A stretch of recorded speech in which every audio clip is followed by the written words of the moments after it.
Good evening, everybody. Welcome to the regular meeting of the Marquette Township Board. It's Tuesday, August 16th, 2016 at 7 p.m. So you're ready for the pledge. Let's do it.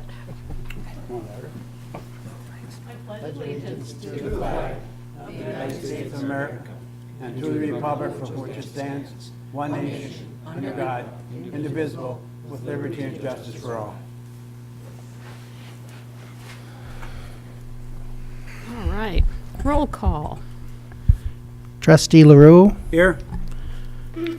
Trustee Pompo, Here. Trustee Truscott, Here. Trustee Marks, Present. Treasurer Johnson, Here. Clerk Rattari is here, and Supervisor Durant. Here. Staff present is Manager Gerard, Township Attorney Roger Zappa, Superintendent of Public Works Kirk Page, Fire Chief Ron DeMars, Assistant Fire Chief Dan Shanahan, and from our Recreation Committee and Roads, Mike Springer. Thanks, Randy. I would need a motion and support on the consent agenda. So moved. Support. Okay, thanks. Which typically consists of, and let me stop there a second. I've been asked why we read this. It's been recommended that we read the consent agenda because these items are actually left out of the discussion.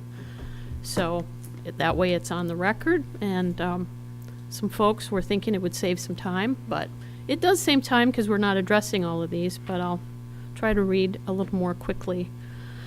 Approval of the regular meeting minutes of August 3rd and the special meeting minutes of August 9th of 2016. Received committee and other reports. 2016 Fireman's Tournament Report. Marquette County Solid Waste Management Authority, August 17th agenda and draft minutes of July 20th, and the report from August 1st. Sheriff's report from July. The Fire Chief, Fire Marshal's report from July. Planning Commission approved minutes of July 13th and the 27th. And the Water Production Report of July of 2016. We also have bills payable in the amount of $489,985.29. And a thank you from QPAD for renewing our membership. And we do have a motion and second. Yes. All in favor? Aye. All opposed? Thank you. And I was going to mention ahead of time, which I should have, don't forget that if there is anything you want to pull out of this agenda, feel free and we can address it during the rest of the meeting. Approval of the regular agenda. We are going to remove the closed session for tonight. And Randy, did you have anything else, or? I don't, but I'll make a motion, we approve the agenda as amended. Motion and support, all in favor? Aye. Opposed? Thank you. Public comment. Anybody wishing to address the board, please come up and state your name and address.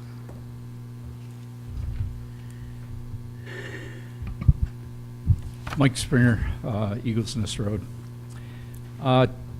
Two things. One, I'd also like to be on the agenda for new business 10B, capital improvement program later.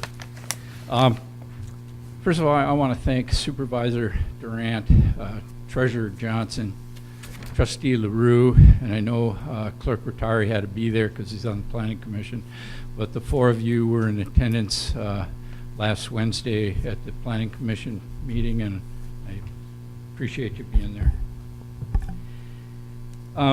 Last Wednesday evening, our Township Planning Commission basically ignored public comment. They ignored our citizen survey. They ignored our master plan, and they in the recreation plan. By not incorporating language in a design standards ordinance that'll help fund non-motorized pathways. In my opinion, they did not support our complete streets ordinance, nor assist 62% of our residents requesting more biking and walking trails. Marquette Charter Township residents deserve a design standards ordinance that that will influence how soon trails and pathways are developed and how they will be financed. It is my hope that the Planning Commission will reopen the Design Standards Ordinance, consider the addition of the text that Commissioner Wiegand put forth. This text amendment, which will place us in a much better position to continue to receive state grants, and it will move our community towards transportation for people of all ages and all abilities. So I'm just, I'm hoping that they will reopen that. I believe that it's gone to the county for their feedback. If it doesn't get reopened, I do plan to come to the board when you consider that, and probably reiterate some of the things that the other 4 board members have already heard. So, thank you. Thanks, Mike.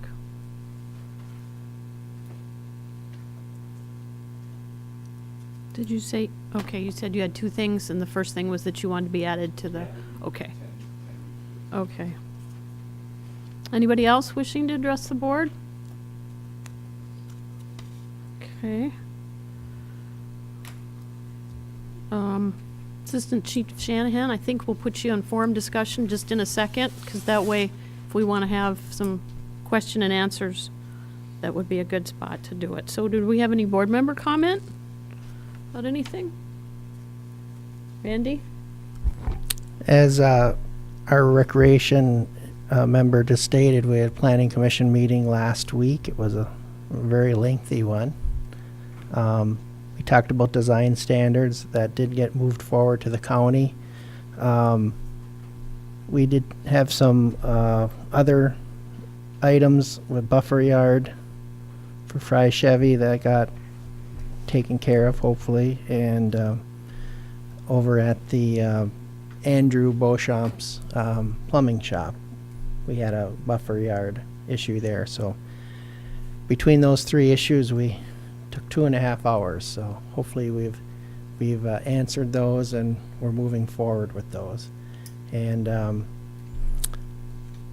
I have nothing on elections. I don't know what the status of the straight ticket is, and hopefully I'll know that by September.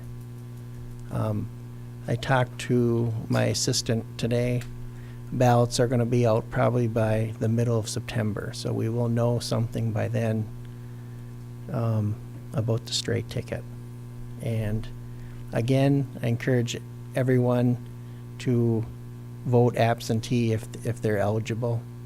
This ballot is going to be rather lengthy, and will give you a lot of time to look at it before you vote. So I have nothing else.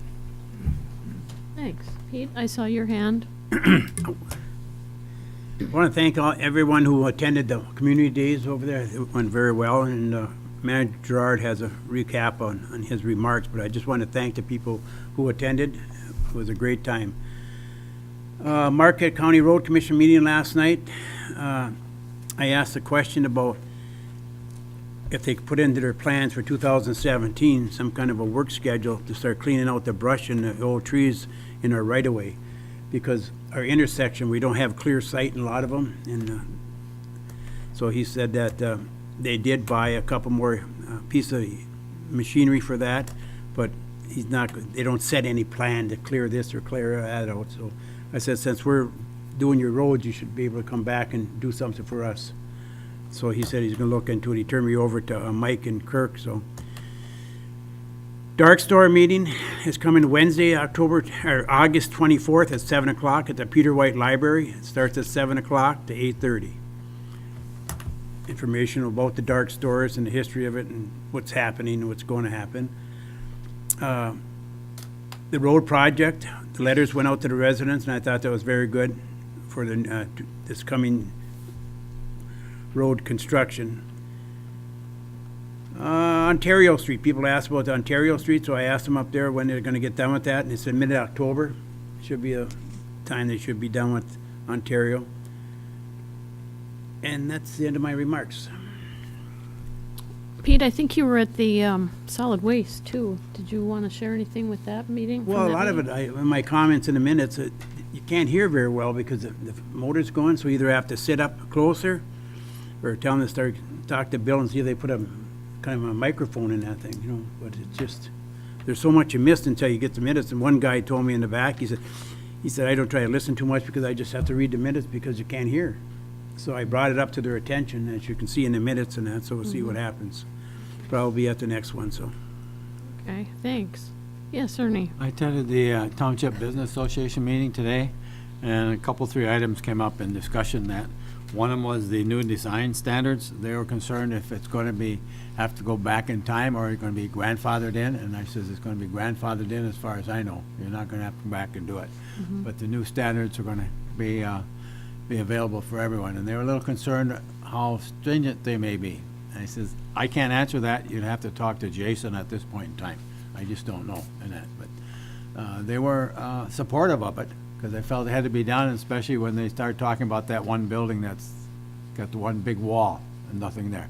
They kind of all smiled. They didn't say too much in that, and they're well aware of that. So, beautification. Peggy is going to contact Peggy Laurel is going to contact you, Randy, and work with that on the signage up on the west side and that. So see what can be done up there. So,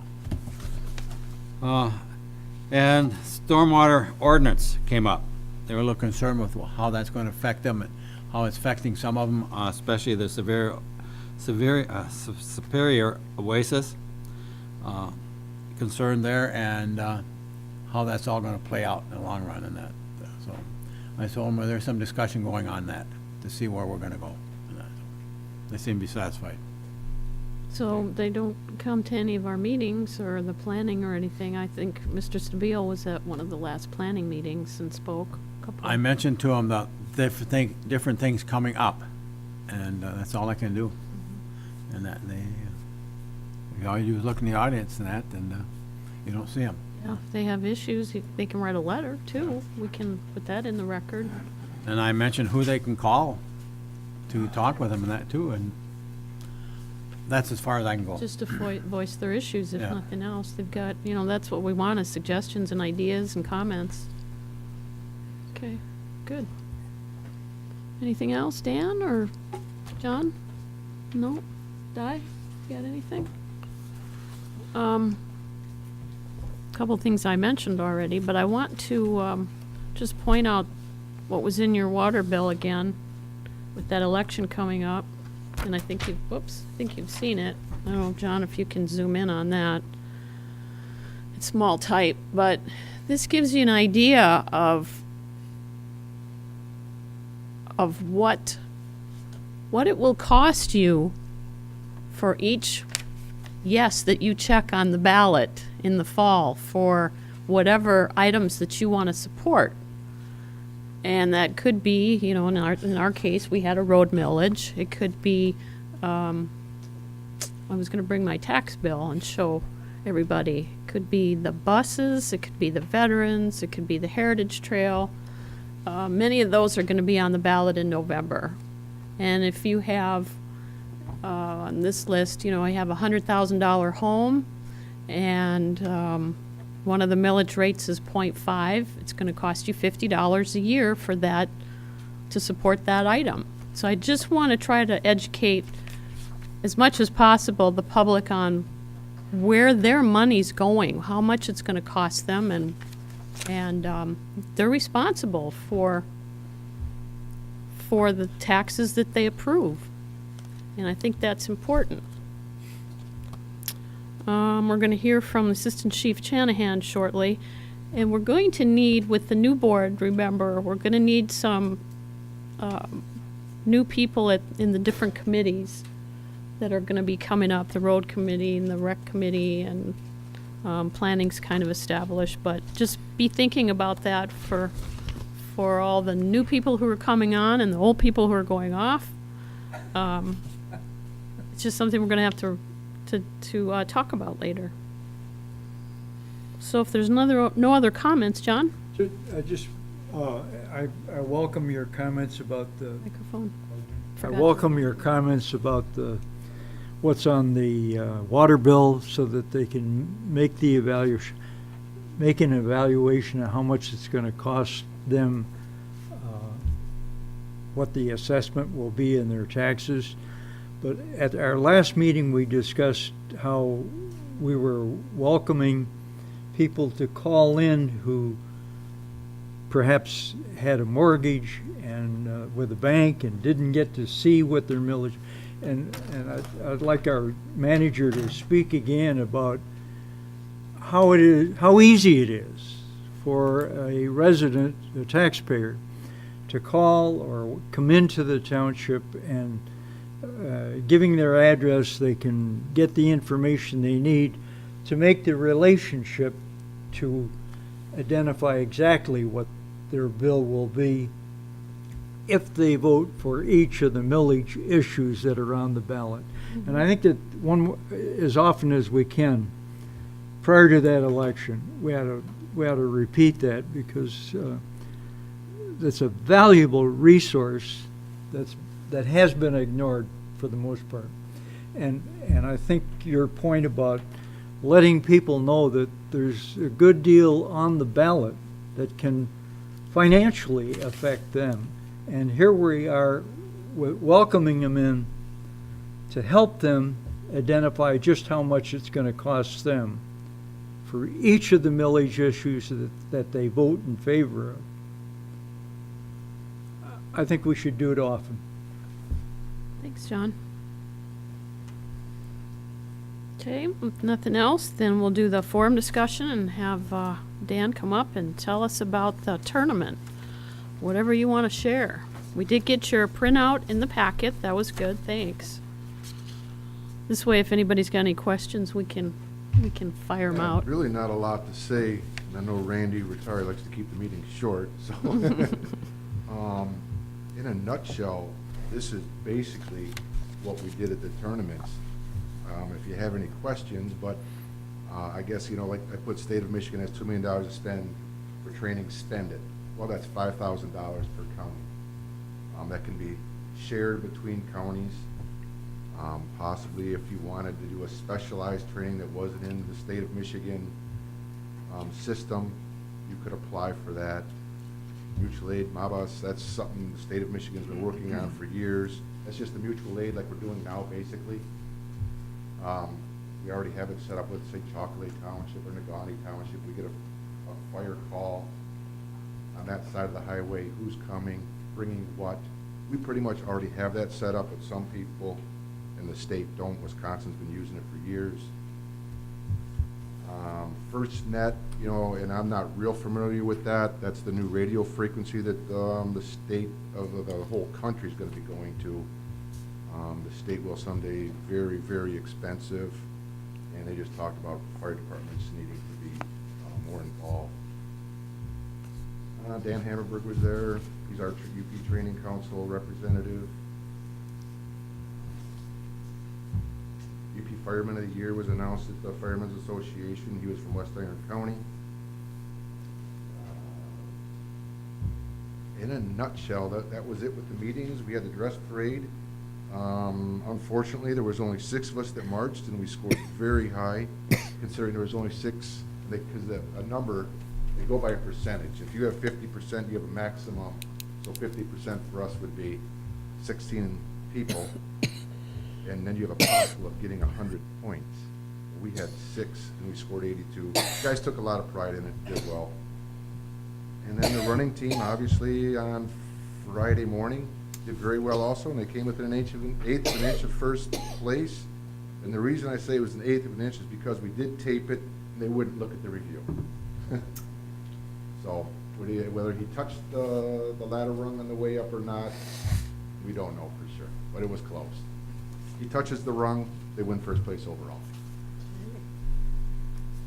I guess, any questions? I have a couple. The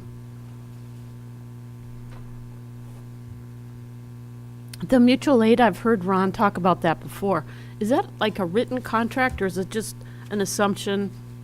You call up Chocolate and say, hey, Should we back each other up? Is it, that casual, or is there something official, or? There is an official, and maybe Ron can expound on it, but there is an official signed document that we will. And I believe, maybe Randy can even, fill you in. I'm not sure who all signs it, to be honest, and it's been done previously. Sure. So they're already in agreement before you came on board, so maybe you might be a part of it in the future. Yeah, Okay. there are signed agreements with all of the entities, including the DNR. We have those on file. Okay. Yeah, I've heard it mentioned before, but I wasn't sure what the ramifications were. So who said the quote in the middle here? Oh, that would have been, I'm sorry, she was the important state fire marshal. Oh, Julie, I'm going to mispronounce her last name, Secondine. She attended, and she is the one who spoke of the mutual aid, the monies, electronic testing, FirstNet, and she came up for Lansing for the day and a half. when I read the all the manuals and stuff last year when we were going through, or 2 years ago, I guess it was, it's like 300 and some pages or something. I was just amazed at what you guys have to train and what you have to do and you can't do, and it was so that's why I thought it'd be nice to share some of this, and we can see a lot of the stuff we are not aware of, you Right. know. Let's see, what was the other thing I asked? So what do you have to do to be the UP Fireman of the Year?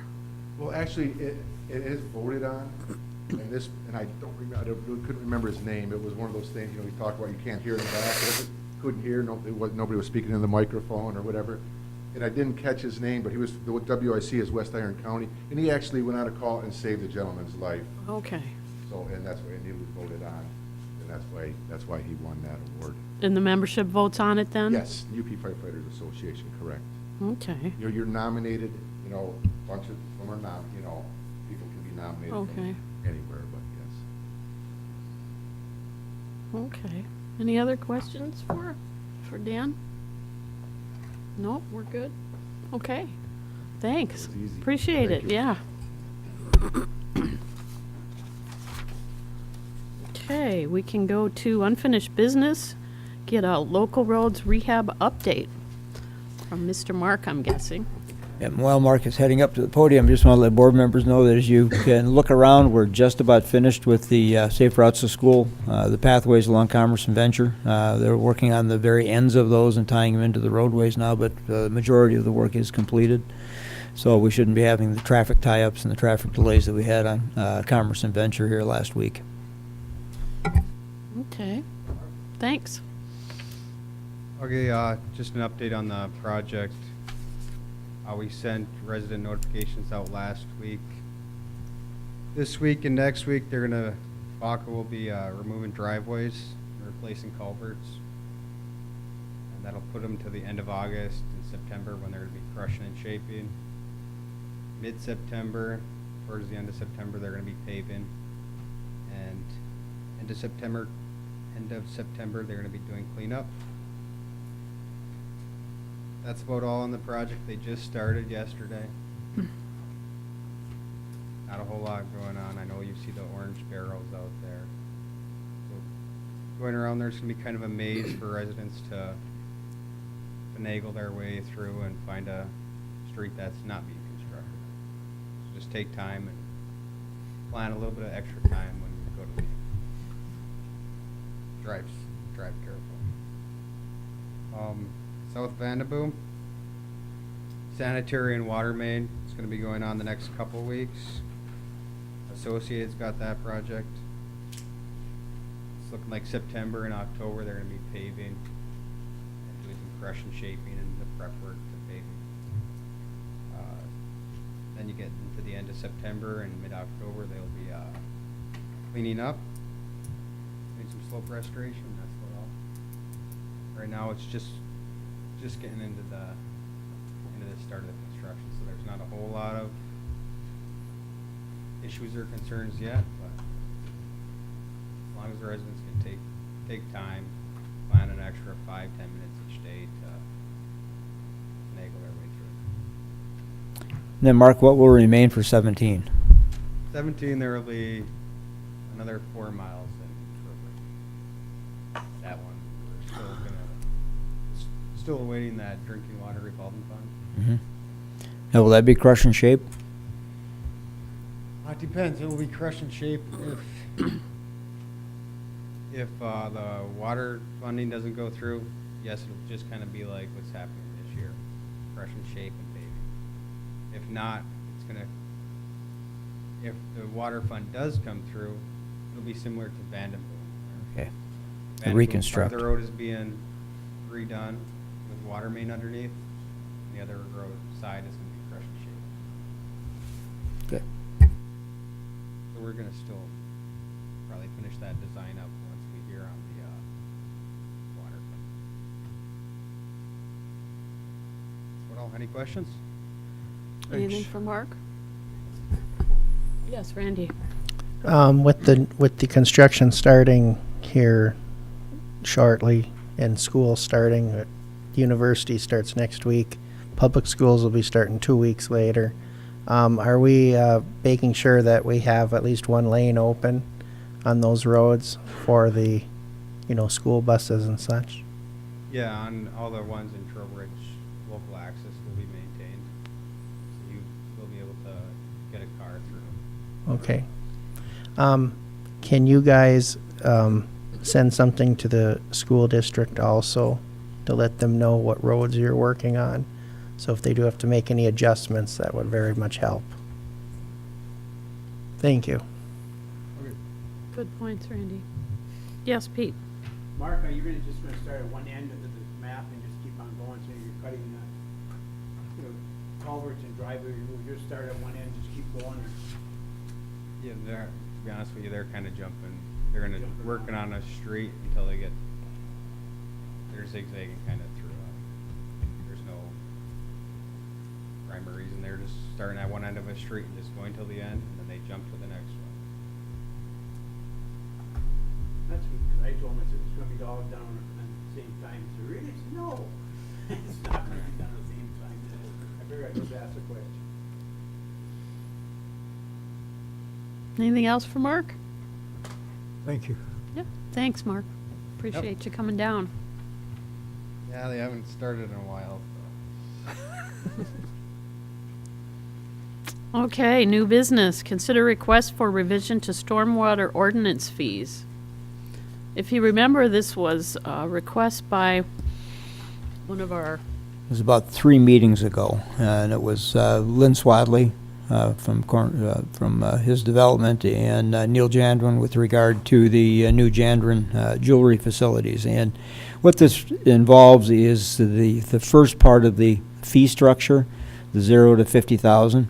What they had asked at the time that they were here is that there be consideration or reconsideration of the flat fee for that 0 to 50,000 value, and some kind of a sliding scale schedule. The board said that at some point you would be looking at that, and he did come back and talk with us, so we put it on the agenda for the board to consider as to whether you want to consider doing that or not. Now, the fee that's there, and Kirk can speak to this, and we'll speak to it, but the fee that's there is basically it's an escrow account. It's not a sunk fee, so to speak. It's an upfront fee to offset the actual costs, and whatever isn't used is refunded back to the developer. So with that, I will throw it to Kirk. We've had basically one complaint about fees.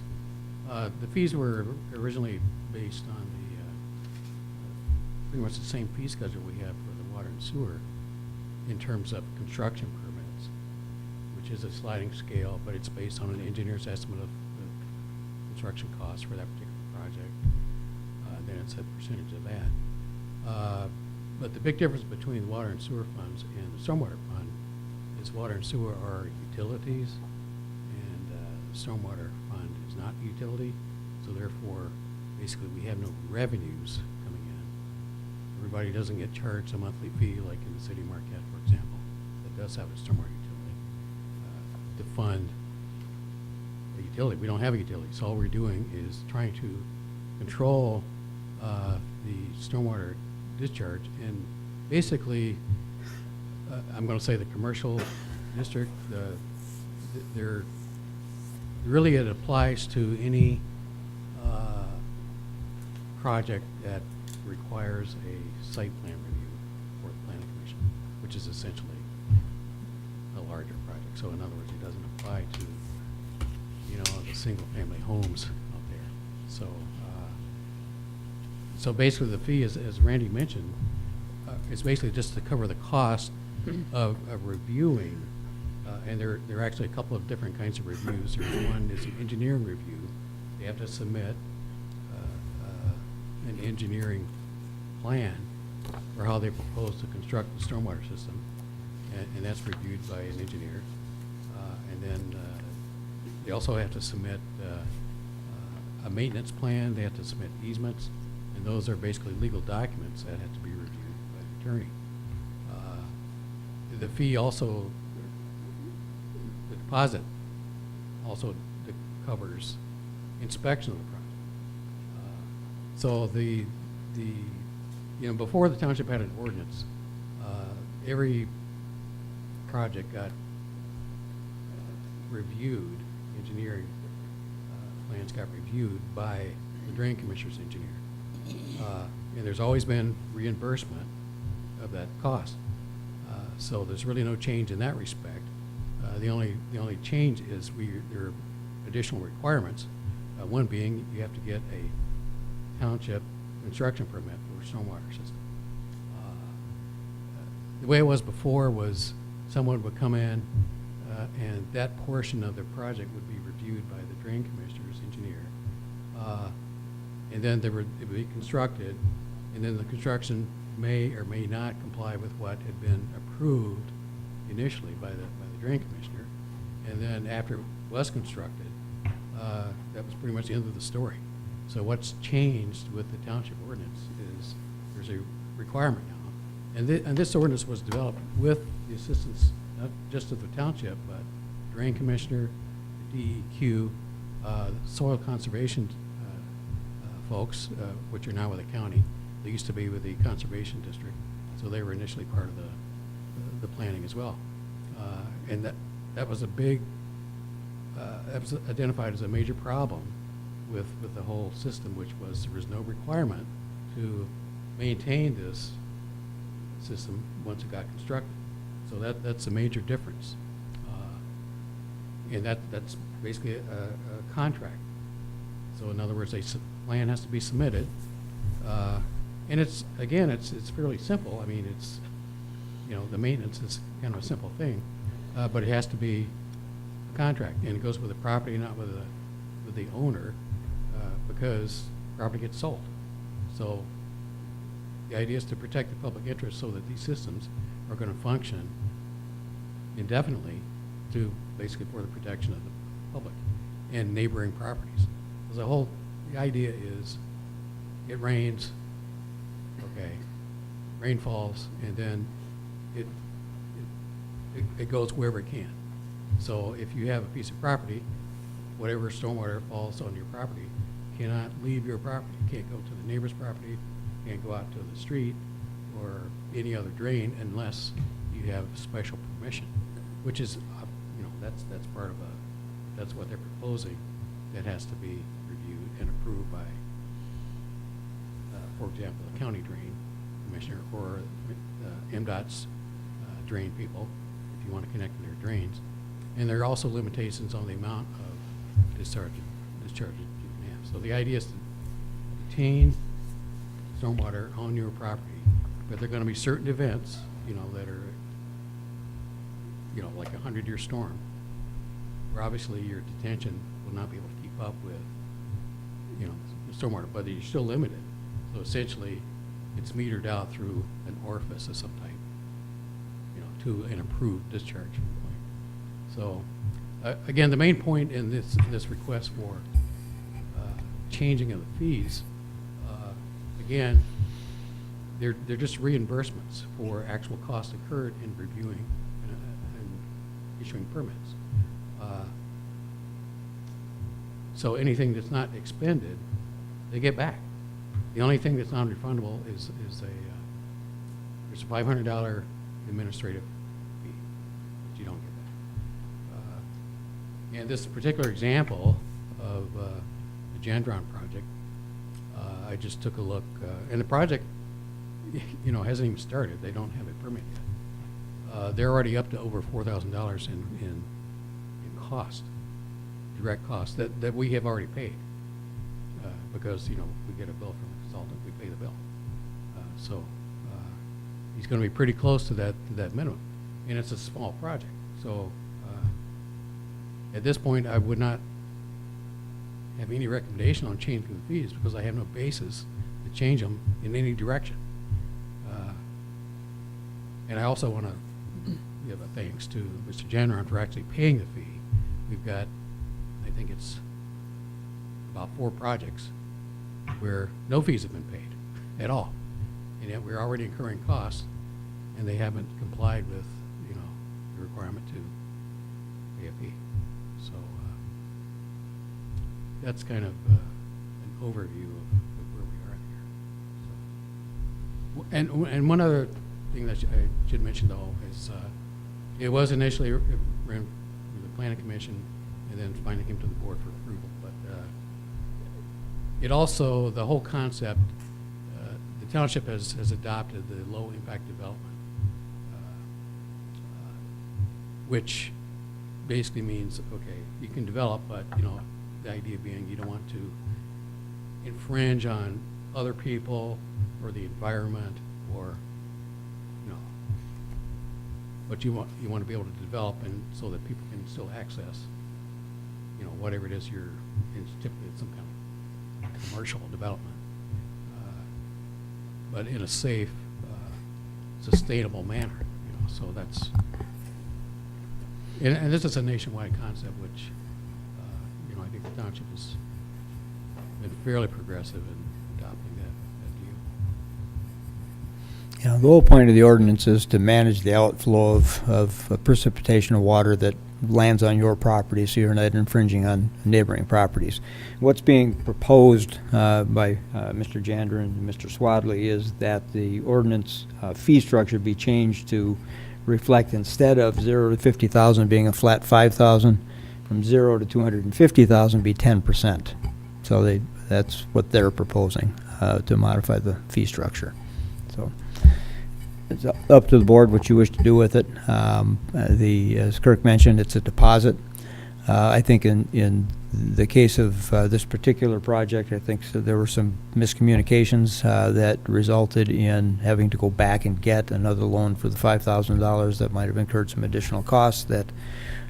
It's one of the early projects, one of the first projects that was in the process. But that's what the request is that the board consider amending the fee structure to be from 0 to 250,000 at a flat 10% of whatever that project is, as opposed to the flat 5,000. So that's what's before you this evening. It's not a flat 5,000. It's a minimum of 5,000. Right.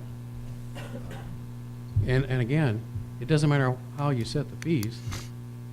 We need to get our money back. If we spend money related to reviewing a project, a private project, it's not like a public project that the township is performing. Why should other people incur, that cost? So it's paid for by the developer. So you can make up any number you want, but bottom line is we need to get our money back. Kirk is correct. We are approaching this differently than what neighboring communities are. In neighboring community to the east, everybody pays a monthly fee, to control stormwater, for stormwater control. And it shows right on your utility bill as for that function. There are some restrictions on how that money is used. Whether or not they comply with that is a different question, but our ordinance is pretty rudimentary. It's the beginning of an ordinance. We don't have a stormwater system per se.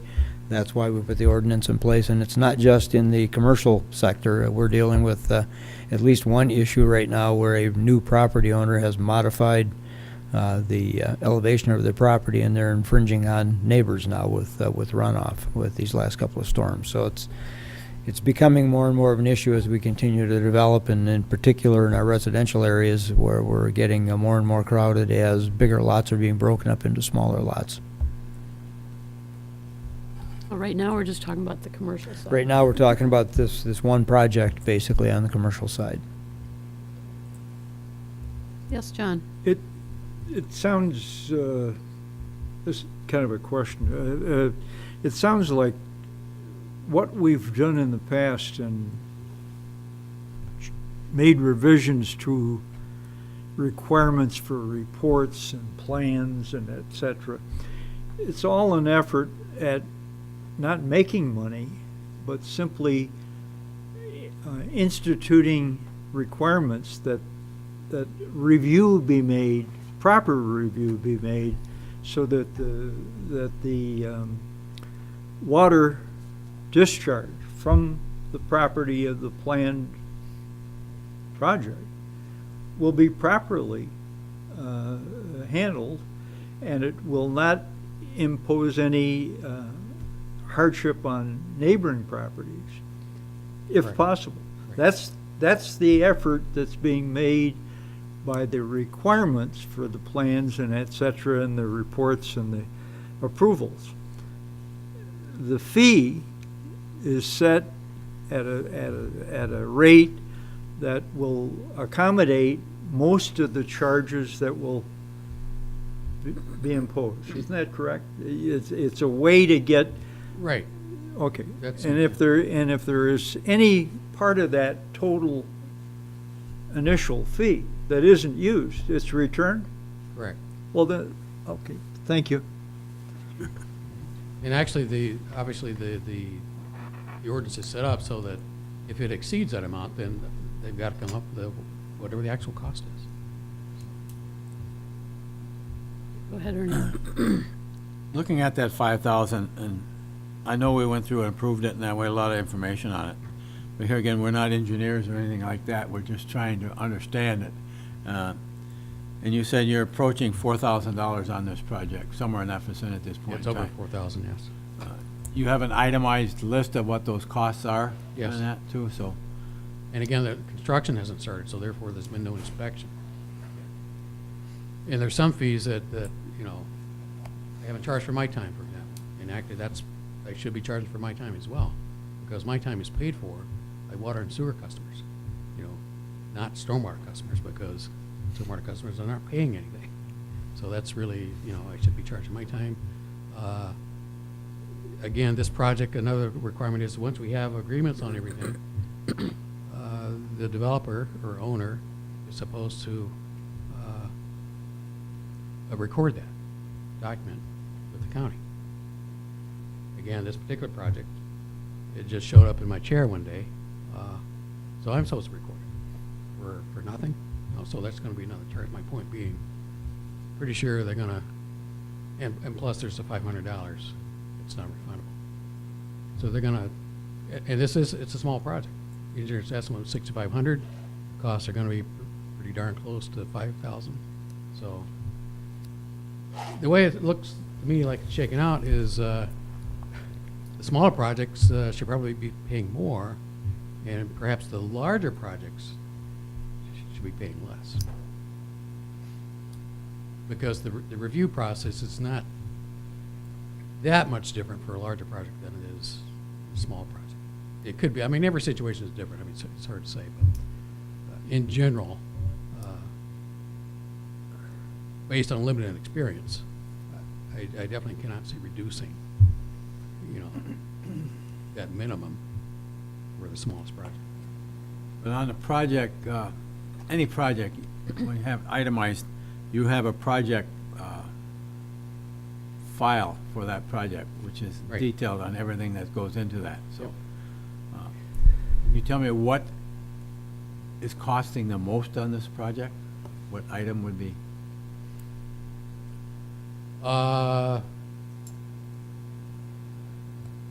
It's running about, well, there's been no inspection yet, so far, like the engineering review and the legal review has been running roughly 50/50. On the engineering review, is this something that you just contact them each time and they give you a dollar amount as to what time, the time and material on that one? Or is it, do we have a contract with them, whoever this firm is? We do. We're still using the drain commissioner's engineer. Okay. The only time we don't use the drain commissioner's engineer is when the drain commissioner's firm is doing the design, in which case we have another engineer. And basically, the two engineers, Carl Baldwin is probably got the most experience in stormwater management engineering in the county, and the second most experienced person is Kurt Samantha with North Country Engineering. So that's who we actually use. And I have to say, when either one of those guys actually designs a project, the other one, there's very little comment. It's not a very lengthy review at all. But the problems occur when neither one of them are designing the project. It just takes more time to review, so therefore it costs much. But, you know, when people build, it's just like a lot of business decisions are, you know, you go with whoever's the cheapest. So whoever gives you the cheapest price. And you had commented that you're trying to keep the water from moving on to adjoining properties on the one building on Wright Street, that one with the big The factory building. the factory building. Sure. I'm looking at that, and when the water's coming off the shed, it's coming down on on the hill, whatever they're trying to build there.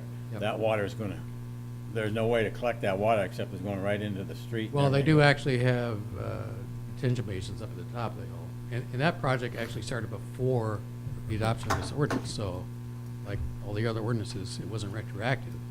So they were aware of it, and they did try to comply with the intent in terms of their design, but, you know, it's questionable. You're right. It may ultimately work, but, you know, it's such a steep slope. And you've got this, you know, big roof. Yeah. It's basically running down into this small basin. So, and it's also, it looks to me like it's gonna be questionable if it could be maintained, you know, in the future. Which is, again, that's a key component of the ordinance, is you wanna make sure that it is constructed for public requirements, and it's maintained and operated, you know, at the property owner's expense into the future. That's the main thing we're trying to accomplish.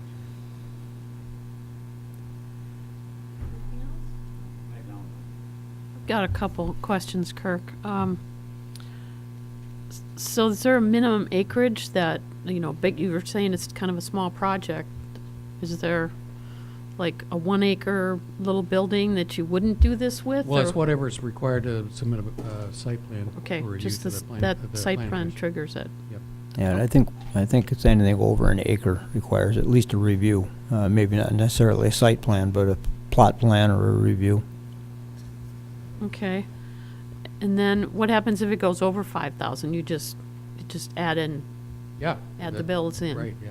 And you're getting So bills from the engineers What the on ordinance this. says basically is, if the costs approach 75% of the deposit account, then they have to bring it up to, The next level. correct. Okay.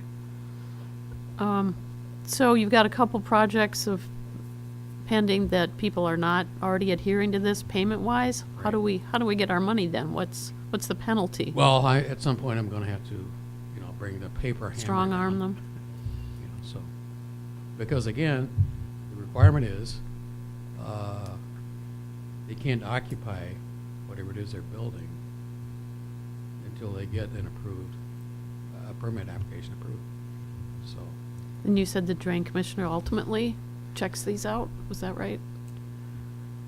The final comes from him? Well, yeah, so the inspection of the project itself is hopefully gonna be the drain commission. Now, I haven't talked to the engineer yet, but that's the intent. And then if he can't do it, or doesn't wanna do it, then Yeah, one of the issues that we have is this is a brand-new ordinance. We're in the interpretation phase of it now, where the board has adopted it. Some of the developers are interpreting it differently. Roger's involved in some of this discussion, along with Kirk. So we're working through some of those issues. They're making suggestions. We don't have the authority to amend an ordinance. Only you have the authority to amend an ordinance, so we're gathering information. We'll be coming back to you at some point with regard to potential modifications or clarifications of the ordinances. So that's part of what Kirk was talking about. We've got some folks who haven't paid their fee yet because they're challenging some of the provisions of the ordinance and how they're being interpreted. So the 5,000, you must have had some history to come up with that number as being kind of a minimum, right? Right, well, again, it was based on the water and sewer ordinances, which do have the similar kind of a scale. Okay. But again, that one is based on, it's on percentages, engineer's estimate of cost. So the review costs X amount, third percentage, the inspection costs another percentage. But that's a flat fee, no refunds, you know. And if it costs more, I don't go back and ask for a different fee. Okay. Go ahead, John. For the moment, we're welcoming suggestions from developers. We're welcoming any revisions that are practical and they're being recorded and reviewed.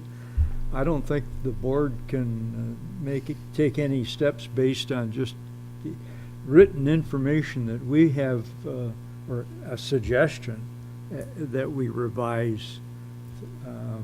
It may be practical, and maybe with time and review, the suggestion may be recommended even from the department. But the point is, at this point, we can't do anything to assist and adopt. Not now. Not based on just the written suggestion. And that's what it is. So I think that we ought to leave it in the hands of the engineer and the staff, and have them come back when they have something meaningful, if they think, in fact, there's value to the suggestion or any other suggestions that they receive. The bottom line, though, is, and I think it should be relayed, is that this new ordinance and the style of getting the approvals and the having the reports on file and the maintenance of the property accommodated. This is all to give assurance to someone who has property here that their property will be protected. They have an interest in this as well. And I think, as Treasurer brought up, the adjacent terrain is such that here's a case where it might have been even better to have this in play when the other structure was built to the south of this one, or to the north of it. So we have a lot of problems with terrain here. We're trying to accommodate it. I think we've done a fine job up till now, and I frankly don't think there's anything else the board can do other than say, thanks for your suggestion, we'll take it under advice. And again, I want to say, I do appreciate on this project, you're paying the fee, so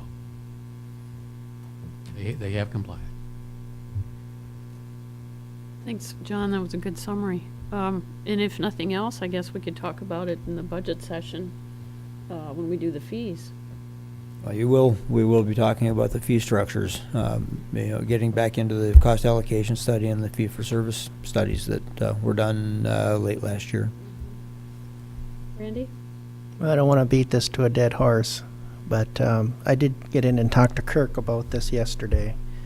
And we're only talking about a deposit fee, basically. And to me, it's a non-issue.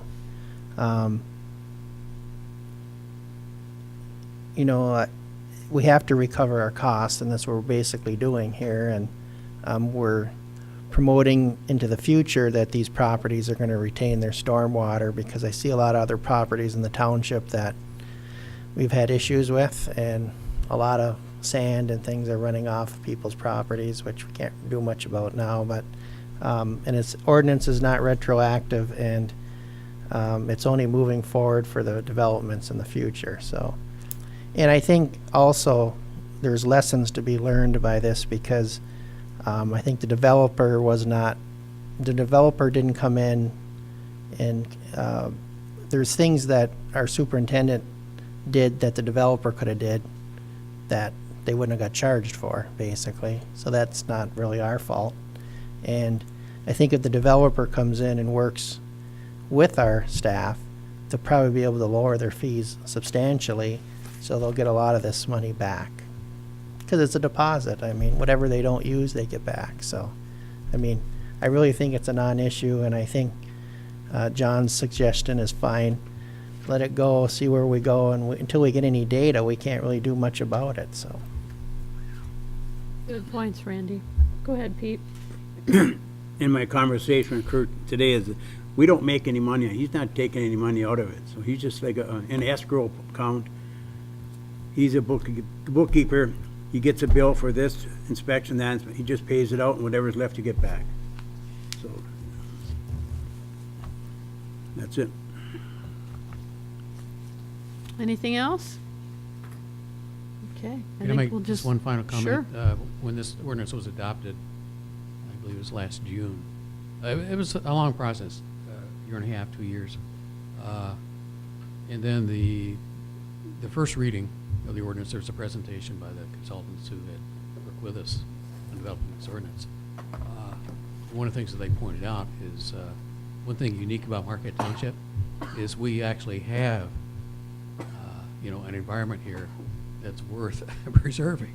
A lot of communities have these same requirements, but really it's kind of too late, So, and I know there's a tendency with a lot of people to kind of just take what we have for granted, So, and again, this doesn't place a burden on the public; it places a burden on the individual developer. Okay. Thanks, Kirk. We'll talk about this again then, too, from the property owner. New business B is consider 2017 capital improvement program. This is recommended by the Planning Commission. And Mike, did you want to speak first then?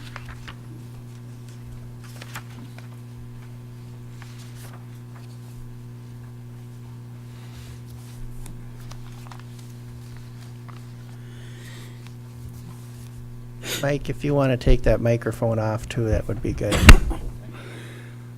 Mike Springer, I'm here on behalf of the rec committee, and you have 3 documents in your packet today that address 3 grants that we are working on and we plan to move forward on. So this is a sign that was at Schwunwood Park.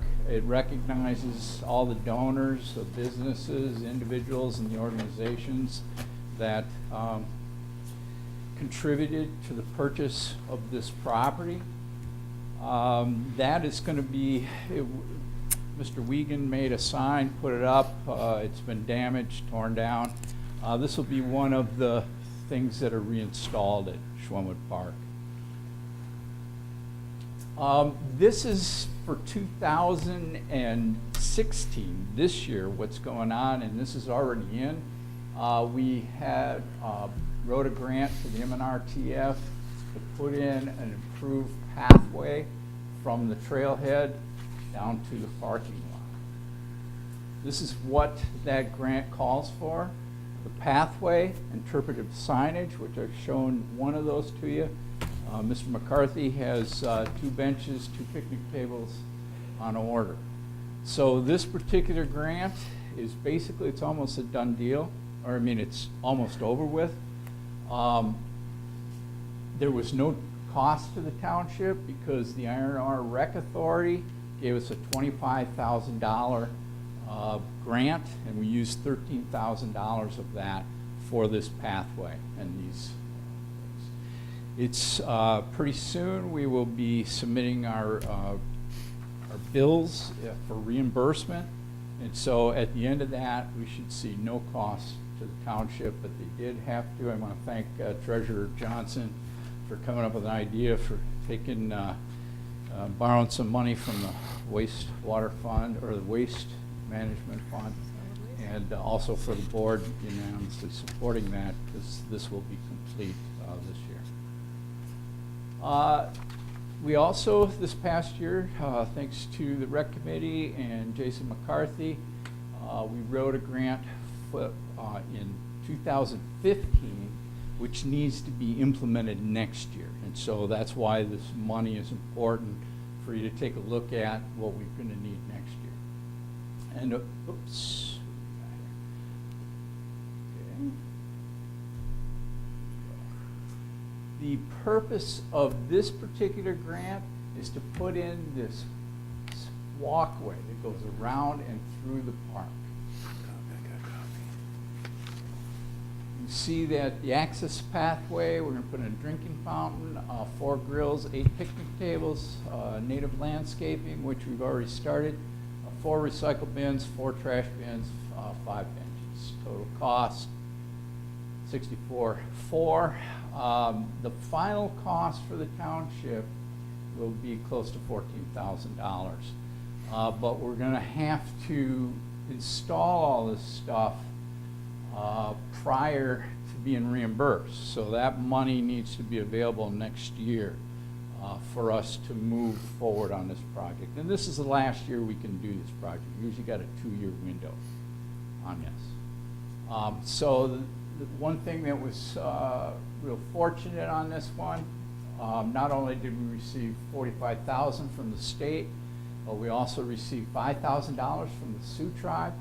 We also received $500 from the Marquette County Community Foundation, bringing our cost, overall cost down to that. This is for, again, 2015 for Schwemmwood Park. It's a little different development project. What we're doing in next summer, because of the grant we were awarded in 2015, we're going to be working on a larger parking lot, improved pathway, and these are the things that are in that project scope. Parking lot, interpretive signage, bike rack, 2 picnic tables, native landscaping, 2 recycle bins, and a 6 to 8 foot access pathway from the parking lot up to that little older road. Again, the award was, or this was actually our 3rd MNRTF grant. We had 1 acquisition grant. This is the 2nd development grant, and we received $50,000 for this. Unfortunately, the Recreation Authority, or the Iron Ore Heritage Recreation Authority, we took $12,000 from the $25,000 that they provided us and used that towards the grant. The final cost will be just under $10,000 for the township. But we're going to have to, again, have some money so that we can make all this happen, pay the contractors, and then be reimbursed for the final cost of that. This is how it looks for, this is the grant we did this year.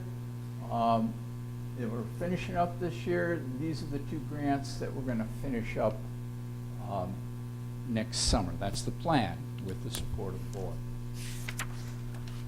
This next graph just shows the same thing, only removal of the one that we plan to finish up this year.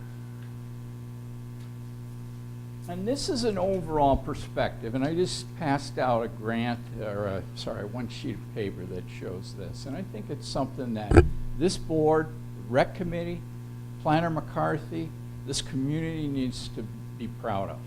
Because if you look at all the money that was raised and put in, we have nearly $400,000 of improvements that we put in, are planning to put in recreation. And the final cost to the township is 16% of that overall. That will, overall, with all these grants, it will have been, but remember some of this is already done, will have been $63,000.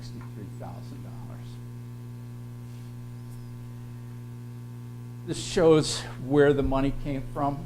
Again, you know, we had almost $16,000 from businesses, organizations, and individuals.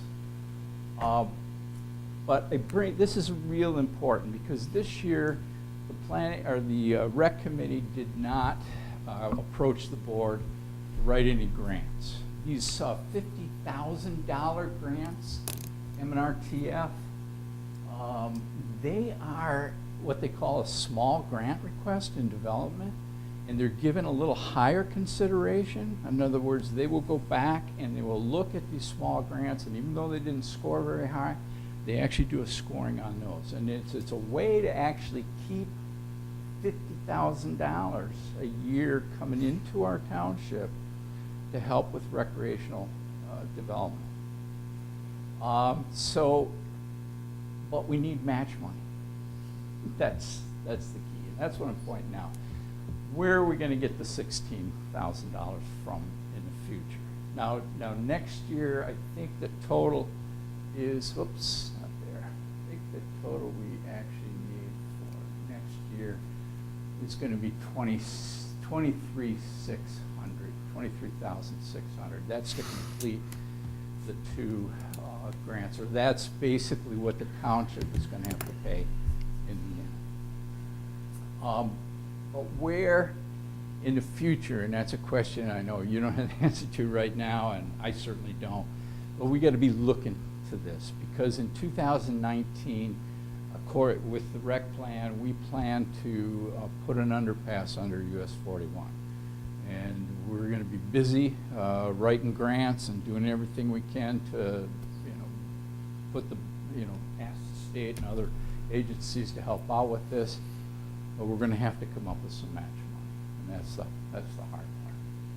So the rec committee was asking you to support us. The one capital improvement is basically over with. It'll be over at the end of this year. But the next two, we've written grants for. We've been awarded those grants. You've signed project agreements.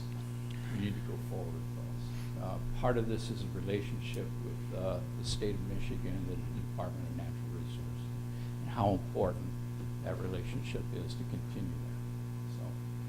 So just a couple pictures from some of the financial supporters.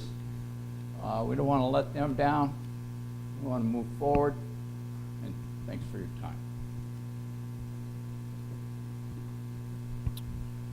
Questions for Mike? Yes, Ernie. Oh, you mentioned that we have to come up front the money before we get the passport grant and the MMRTF grant. We have to upfront that. So looking at all that, and the actual dollars that we're going to have to contribute ourselves on the general fund. So upfront money prior to getting anything is $128,600 total. Now, out of that $23,600 are what we're going to have to pay ourselves in that. So what amounts to, we have to come up front $128,600 to start with in that. So we're going to get back $105,000 in that.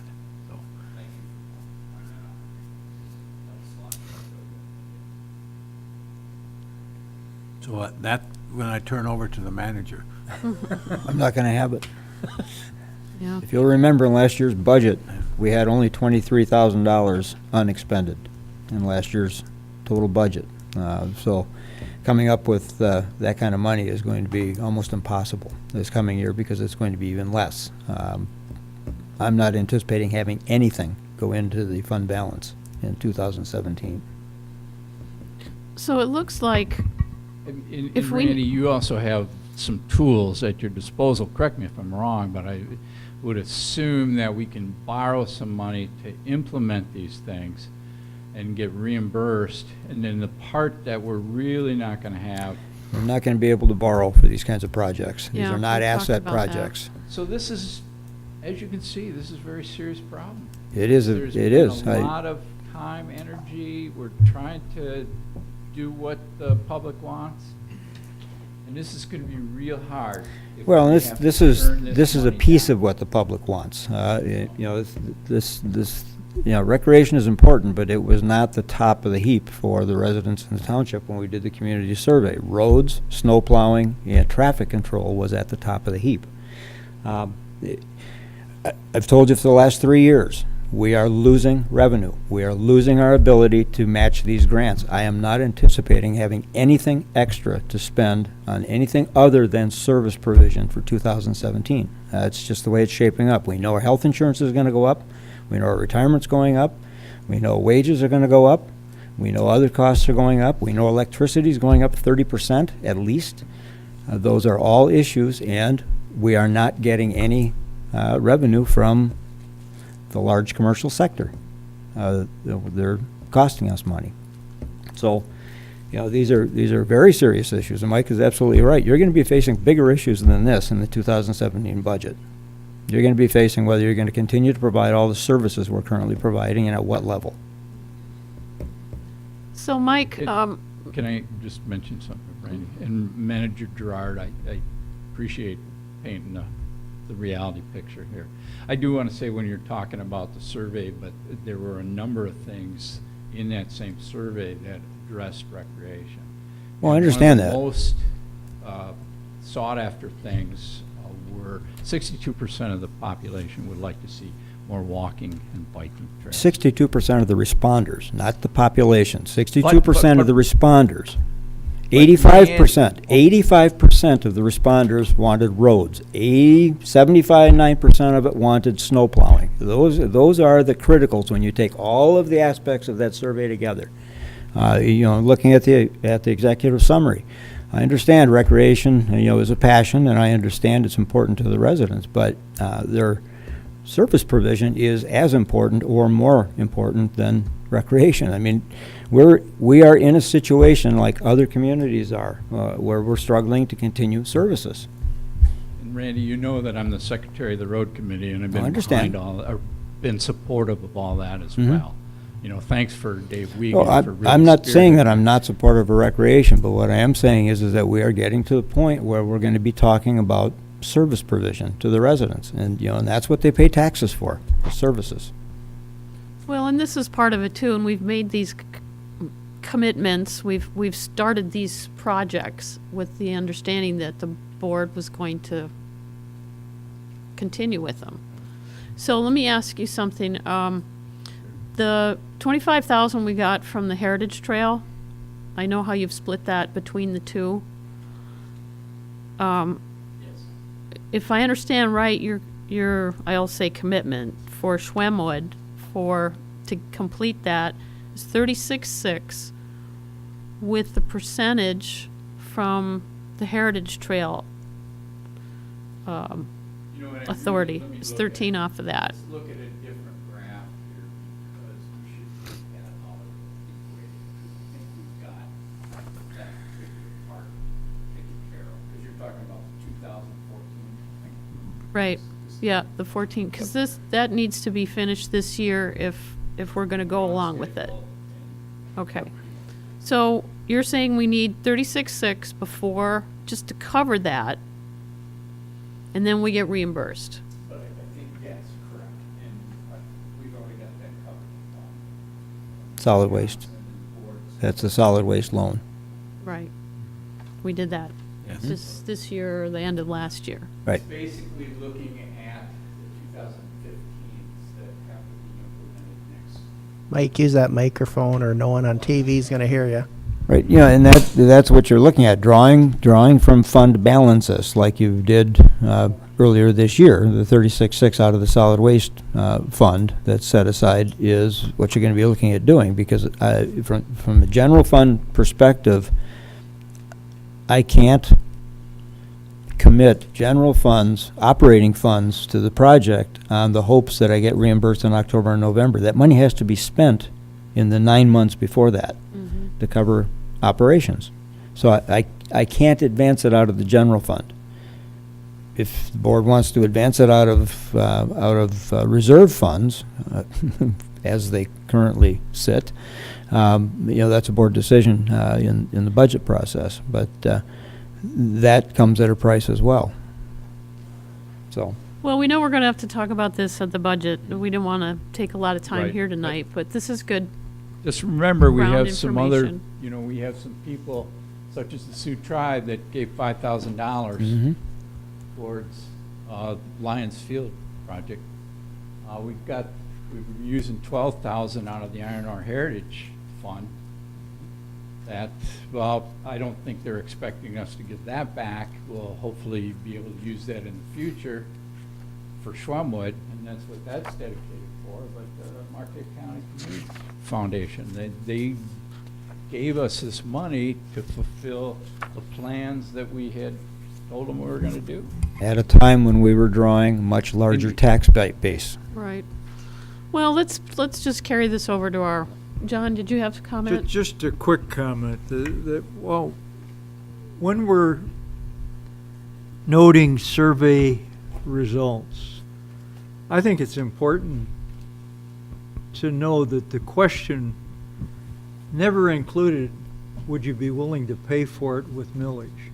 And if you did, I think the response would be that you'd be looking at might be different. If it wouldn't be, then wouldn't have this problem. But the bottom line is that I think there are things that people would enjoy, would like to have more of, things like that. But if you let them seriously know that we just don't have the money for it, would you be willing to put some money up for it? I think we get a totally different response. And that's part of the problem. We did have $16,000 worth of money come forward from people that Oh, sure. Yeah, but that wasn't a blanket tax. Correct. And I'm not trying to throw water on it. I'll help you as best I can to find the matching money as we have in the past. We'll do what we can on that. But I think we all ought to take note of the fact of where we are and what millage it would take to take us out of this tight spot. Well, and that goes back to what I said before about November. This is going to be a real discerning time for the public to figure out what they want to support. But Where's it's our that gonna job to go? communicate Right. enough to them to make that decision, and Yep. it's very difficult. It isn't, everybody here is trying to do that, but it's a real difficult Pie's chore. getting smaller. Randy, did you have something? Yeah, again, I won't say too much, but this township spent over $200,000 to $300,000 the last few years with this dark store tax tribunal issue. If we would have had that money, we probably would have been sitting a lot better right now. And unfortunately, when you lose those, your revenues in the future are down, and they'll never come back. So I agree with Trustee Marks. Maybe we've crossed a threshold. The general fund cannot sustain this any longer with what we have coming in. Maybe we pose a millage question, and I don't know what the amount would be, but something palatable to the residents if they would like to continue the current level of recreation services, maybe moving, maybe we can enhance them somehow. Maybe we'll look at a millage in the future. Unfortunately, this year, the threshold was today for millage questions on the November ballot, so it's not going to happen this year. But we can always call special election, and it's a $3,000 investment, but it might be well spent. And you probably, for this question, might be better to have a smaller election so you could get the folks out. I did ask our assessor to put some figures together on what's happening now with the tribunal issues. We've got legal concerns every day with new people coming in and complaining and wanting low taxes, new businesses, old businesses. numerous businesses. So I hope to have that report for the public, and she can keep us up on it as it keeps changing. Well, I'm speaking for the rec committee, but we're always open to be looking at how we can fund these things. If people want them, they actually improves our environment. It attracts the millennials that can do their job from anywhere in the country. They're the people that decide where they want to live first, and they go there and create a job or bring jobs with them. So we're going to be missing the boat if we don't make a much more walkable, non-motorized friendly community, and that's what a lot of this is about. And it also ties in with the design standards. Where is the money going to come from for all of these plans that we have? And that's why I think it's important that we have these big box stores that are coming in, and they're getting their taxes reduced, and we need them to step up to the plate and be part of the community, and maybe they can fund this.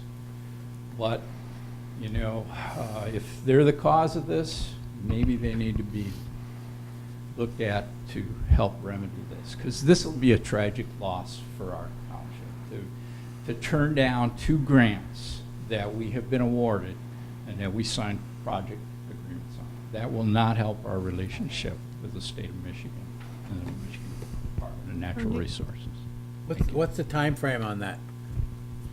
Well, it's supposed to be done within 2 years. I mean, how long do we have before we have to notify them that we're not going to accept it? We probably have some time. I don't know the answer to that, Ernie. I don't know the answer to that. But I think we have some time. I don't think we have to tell them this year. But Well, because the projects you're looking at are the 17s, yes. 15, 17s, those two. So at the beginning of 2017, we should have a firm decision and let them know. And Jason may be able to find more room too and it's possible we can talk to them about that and explain our situation and see if we can put this off. I don't want to, I'm always looking for hope. Maybe there's another way we can do this. So, but I don't have any answers right now. Okay. Dan, did you have something? Yeah, my problem I have is the upfront costs. That we keep seeming to using the solid waste fund for lack of a better word, a slush fund that we can keep drawing off of. Hopefully that we'll be able to pay it back. The township itself has already borrowed money from the solid waste fund that we haven't paid back. And to say, well, we'll use it, we'll take off the solid waste fund and we'll take the money out, and then hopefully if everything is completed by October, we'll get some money back for it. But what happens if something happens in between that period where we have to use the money for the solid waste, and now it's not there anymore because we've put it off to it? So doing a budget session to decide that you're going to, we'll take money out of the solid waste fund for upfront costs, hopefully to pay it back, I don't think is going to work, because to me that's really not a way to do a budget, and I don't think that would be a. Mr. Pompeo, I'm not advocating for that. I thanked the board for having done that so we could complete this year's, but we do have to somehow collectively find a way to fund these grants. Right, but next year, if you want to come up with $136,000 for upfront, even though we will get it back, you can't budget that. That's I not thought my something. time and interviews were something. I'll cash that in.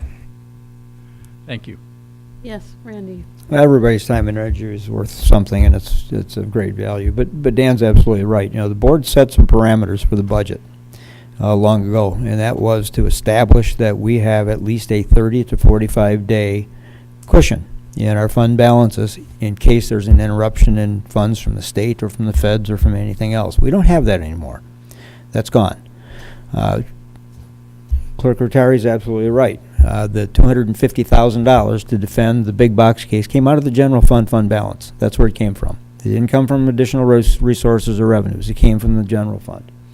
The general fund also got hit by about $300,000 in tax refunds. So that's not there anymore. We're down 60% on the revenue from the big boxes. All of these plans and all these approvals were made over the last 3 to 4 years, and in every one of those years, I've advised the board and the recreation committee that the money was drying up, and I could not commit to having the funding to meet those requirements. We're there. I will not build a budget like the federal budget, as Trustee Pompo mentioned. I will not go on the come. We have to fund our basic services out of the budget. That comes first. As much as I hate saying it, recreation is not a primary function of this government. It's an add-on. Fire, police services, sewer and water, all of those services are our primaries. Tax collection are our primary responsibilities to the residents. We have to do those. If we don't, we go into receivership. That's illegal. We can't do that. So that's what I'm telling you. What I'm telling you is in the 2017 budget, which we just sent the budget sheets out to the department heads this week, I am not anticipating having anything left at the end of meeting those budgetary requirements to spend on anything else for 2017. I'm not seeing it.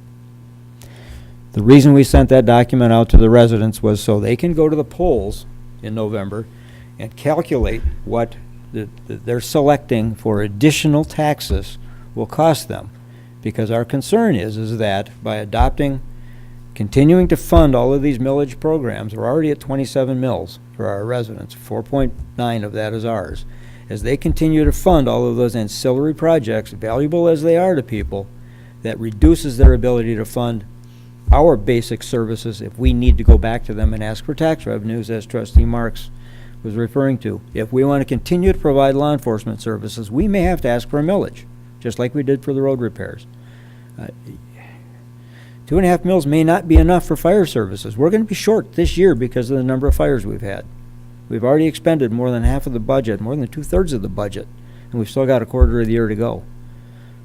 So, those are the things that we're facing as reality as a local government, just as all other local governments are. We had this discussion with the library millage. What happens if, we need that 1 mill? That was all part of that discussion, and I'm not just singling them out because there are going to be lots of millage questions on the ballot this year. All of the county millages are up. Search and rescue, 911, senior services, veterans facility, veteran services, those are all going to be on the ballot this year. In addition to what's going on with power, and in addition with what's going on at the Senate. I am not seeing positive signs that the Senate is going to pass the bill that the House passed to stop the big box issue. I'm not seeing that. I'll be very surprised if the Senate passes it and it will die and it will continue. Myers will get built. There'll be $25 a square foot, and we'll be providing all kinds of services to them at our cost. So, that is the reality that we're dealing with going forward. As Dennis used to say, it's the new normal. That is the new normal. We are not going to have excess revenues. Charter townships can't go out and just borrow money. We have a cap, and Treasurer Johnson knows that. We have a cap, a maximum that we can borrow. Other than that, the voters have to vote it in. And the borrowing has to be for something that is a physical, tangible asset, like a facility, a building, a piece of fire equipment, something along those lines. We can't go out and fund recreation by a loan. Nobody's going to fund that. So, those are the kinds of things that we're facing 2017 and even more so 2018. So, I'm not anti-recreation by any stretch of the imagination. I think all of you know that. I think Mike knows that. The bottom line is we're running short of money. Simple as that, like most other governments are. And some are covering that up. Some are not being forthcoming with it. And it's going to hit like a ton of bricks pretty quick.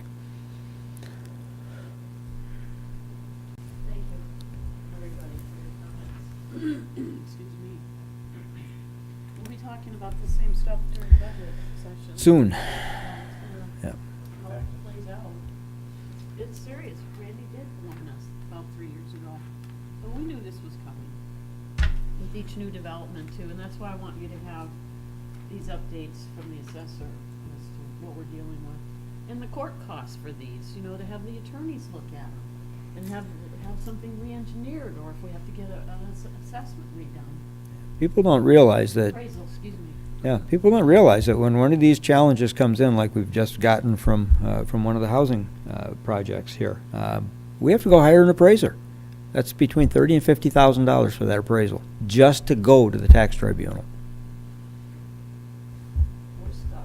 We don't, you know, these things come in, we have to deal with them. We have to have an answer. We have to say, okay, it's all right to cut your taxes by 2/3. Or we say, no, that isn't right. Your building is too new, or whatever the issues are.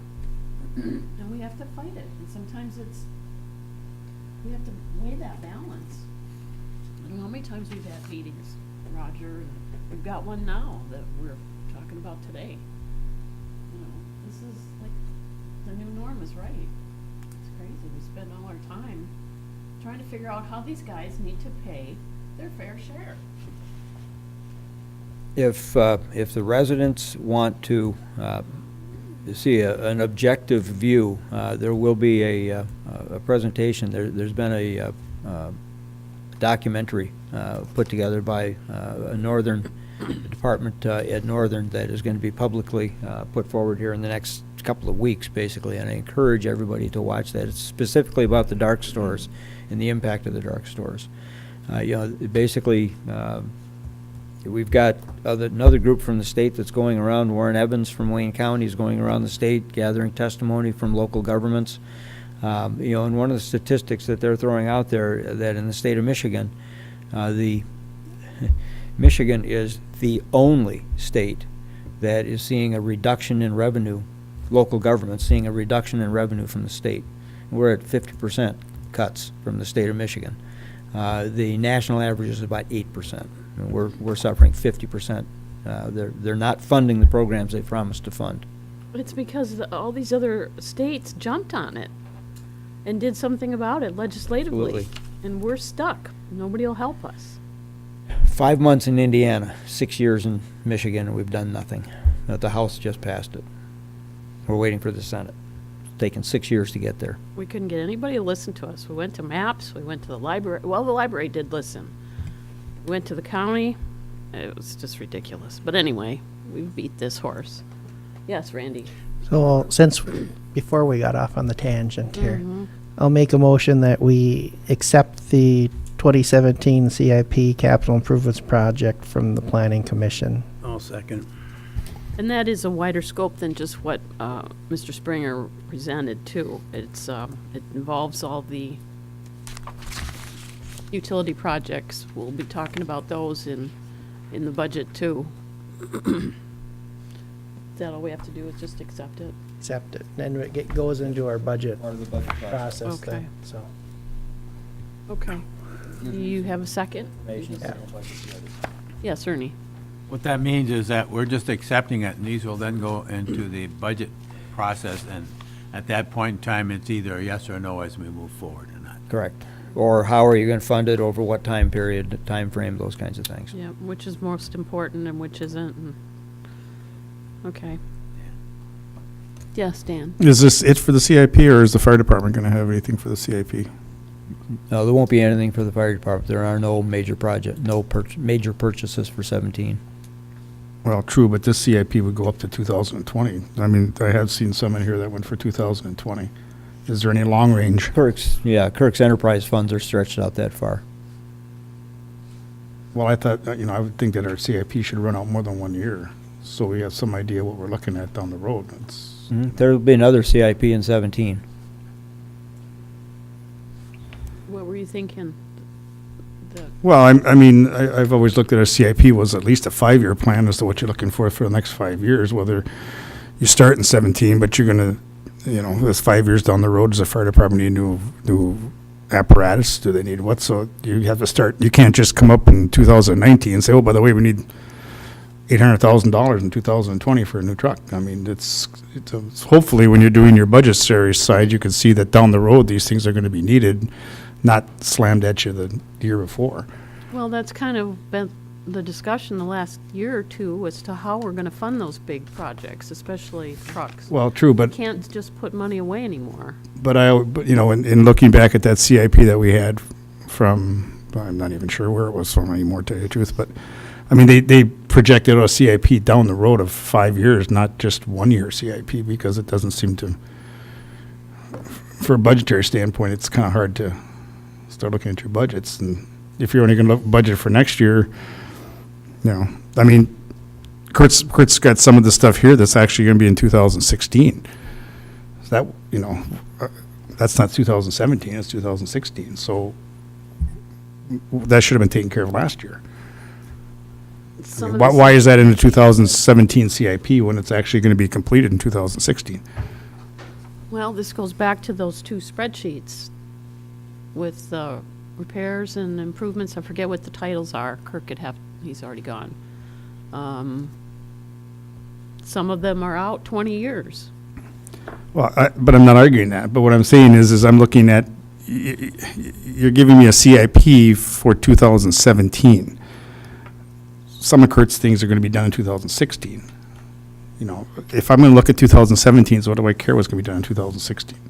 That should have been already budgeted. That should have been for the budget of 2016, not 17. Not sure why it's in here. And then, and again, if I'm gonna look at a budget down the road, and even for Mr. Springer's things, if you're gonna start looking to come up with this kind of cash, you better start looking down the road. I mean, if you can't be forward thinking enough to look 5 years down the road and see what we need, if you're only going year to year, to me that's not an acceptable thing. I mean, that's just my opinion, but I mean, it just, I always thought that when we talked about CIPs continually, I always thought it was at least a 5-year CIP. Well, if somebody comes to us, if the fire department comes to us and says, okay, we're at the point in the next 3 or 4 or 5 years, we're going to need a plow truck or whatever. Okay, so tell us how you're gonna do it in the next 5 or 6 years. Right. They would come to us in the 2017 CIP and say, okay, we need to have discussion that in the next 3 to 5 years, we're going to need this vehicle and how we're going to pay for it. What Randy is saying is they're not projecting anything. So so what you're telling me is the fire department's got no projection for the next 4 years for anything they wanna do to What their. I'm telling you is the fire department has no projection for 2017, and in the 2017 CIP for 18, there will be a plan going forward. That's what I just told you. The board still hasn't addressed the question. We've asked, do you want to fund somehow a piece of equipment? Do you want to set a millage question? And that question has not been answered. No, it's So- on my list to talk about during the budget. We need to come up with some kind of an answer, because that whole structure has changed. So what we're voting on basically is just what was handed to us as a CIP. We're not voting whether we're voting to accept. Well, it's been presented to add to this year's CIP. You are To this year's budget, excuse me. accepting the planning commission's recommendations for consideration in the 2017 budget. For consideration in 2017's Correct. budget. All right. Yep. Until we pass the budget and say yes on any of this stuff, it's not done. Okay, then, but again, can I ask, I'm not going to beat this to death again, but there is, I believe, under the water department's thing, 2 things that are going to be done in 2016. So how can we say no if we don't agree to those, if they're already supposedly going to be done in 2016? Oh, Kirk left. Yeah. Okay. I believe what you're seeing there is the end of a longer CIP that ends in 2016, but it's been in the CIP. This will be the last portion of that, and it will not show again going forward. It'll end in Well, 16. Remember, I And understand what you're- I I'll give understand you a what you're- specific then, the Mason Bluff wells. Mhm. Kurt's having in it that's going to be done in 2016. We've never agreed to that yet. I don't think that's been brought to us, but I don't think it's ever been an agreeable thing yet that we've actually agreed to go forward with that. So how do we, is he asking to put that in 2017 now so we can make a decision on whether we do that? Or is he saying he wants that in 2016?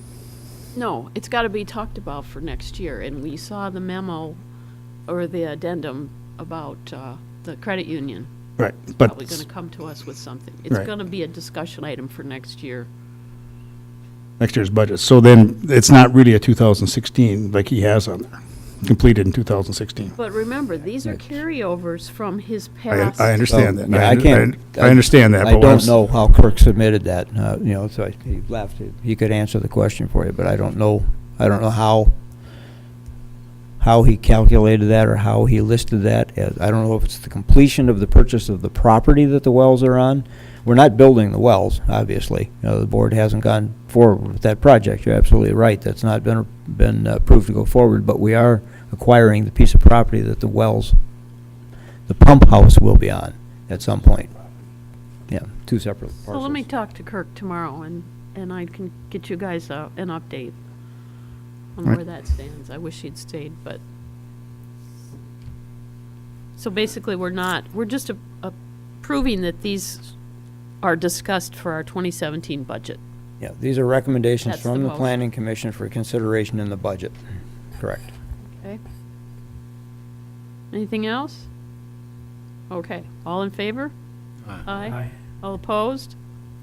Okay, we'll talk about this again. Consider budget amendment number 2016-10.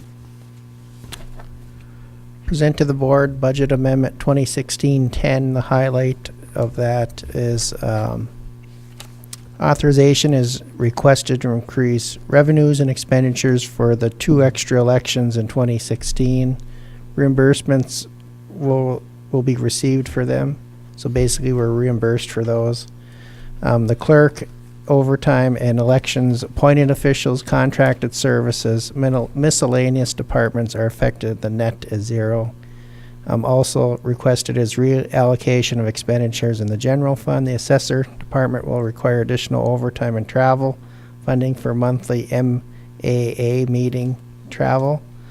General Services Administration vehicle requires additional funding due to maintenance on the 2013 Impala. Planning Department legal and phone expenses will be increased, offset by lower salary appointed officials cost. Capital Recreation, MNRTF grant in the budget amendment 2016-08 was higher than originally estimated. The offset will come from law enforcement as the billings have been 15% less than planned. I make a motion to approve that. Support. Motion and support. Any questions for anybody? A lot of it is accountant talk, and I can't really explain why the accountant listed it that way. But if you have any questions, you can talk to Lois, and she'll give you the explanations. Okay, this is a roll call. Yeah. Clerk Rattari is yes. Trustee Marks? Yes. Trustee LaRue? Yes? Trustee Trescott? Yes. Trustee Pompo? Yes. Treasurer Johnson? Yes. Supervisor Durant? Yes. Motion carries. Okay, consider changing regular board meeting of October 4th. Randy? I requested this on the agenda. October 4th is the NHL game in Marquette, and I know I'm going to be gone that evening, so, and hopefully other... Have it tickets? Actually, I have to work the game, so I don't need a ticket, unfortunately. So I'm requesting to change that meeting. I don't know if Monday or Wednesday is better for folks that. Is that a legitimate reason? Well, there's going to be a lot of activity in town, and I think it's kind of going to be a big deal, so. I would suggest Wednesday would probably be a better day. Monday, there'll be a lot of travel and a lot of people coming in that may have others occupied. Always nice to have one more day, too. And I have no information on tickets yet, so I can't answer that. No. Stay tuned to your local media outlets. They'll have information on tickets hopefully coming soon. So what is better, Wednesday or Monday? Wednesday? Monday. Wednesday? Is that a conflict with planning? No. No, that's the first Wednesday. No, okay. Doesn't matter to me. My schedule's open. Monday's good. Dan? Ernie? Don't make any difference to me. 3 for Monday. 3 for Monday? How's your schedule, I take it you got something going on Wednesday. Pete? You're damn right. Wednesday. Okay. All right, Wednesday the 5th. I'll make a motion. We change October 4th to October 5th at 7 p.m. Car work. That's in the day, next during the day. Okay. There's a motion on the floor to change that. I need a second. Motion and support, all in favor? Aye. Aye. Opposed? What time? 7 Seven. o'clock on Wednesday, the 5th of October. Okay. All right. Excuse me, manager's goals and objectives update. I really didn't have anything to add other than the printed update, unless board members have any questions.